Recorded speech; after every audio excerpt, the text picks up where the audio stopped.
Hi எல்லாருக்கும் வணக்கம். நாளைக்கு வந்து தேய்பிறை அஷ்டமிங்க. ஞாயிற்றுக்கிழமையோடு வருகிற தேய்பிறை அஷ்டமி ரொம்ப விசேஷம். கால பைரவரை நினச்சி பூஜை அறையில், அதுவும் குறிப்பாக 4:06 ராகு கால நேரத்தில் ஒரு தீபம் ஏற்றி வச்சுருங்க.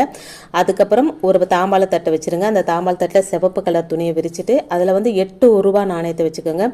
ஒவ்வொரு ரூபாய் நாணயத்தை வைக்கும் போதும் ஓம் ஸ்ரீ கால பைரவாய நமக அப்படின்னு ஒரு 27 முறை சொல்லி இதை அப்படியே ஒரு முடிச்சா கட்டி உங்கள் உள்ளங்கையில் வச்சுட்டு கால பைரவரை நினச்சி மனசார பிரார்த்தனை பண்ணிக்கோங்க.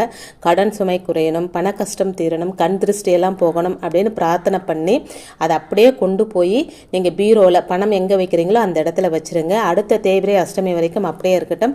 அடுத்த தேய்பிறை அஷ்டமி அன்னைக்கு அந்த காசை எடுத்து கால பைரவருக்கு அரளி பூவோ இல்லை அதோட கொஞ்சம் காசு சேர்த்து புணுகு வாங்கி கொடுத்தா ரொம்ப விசேஷங்க. இதே போல் தொடர்ந்து தேய்பிறை அஷ்டமி தேதியில் 8 ரூபாய் நாணயங்களை பைரவரை நினச்சி முடிச்சு போட்டு பீரோவில் வச்சா உங்கள் பணம் சம்பந்தப்பட்ட பிரச்சனை தீரும், கடன் சுமை குறையும் அப்படின்றது நம்பிக்கைங்க. கடன் தீரும் வரை இந்த பரிகாரத்தை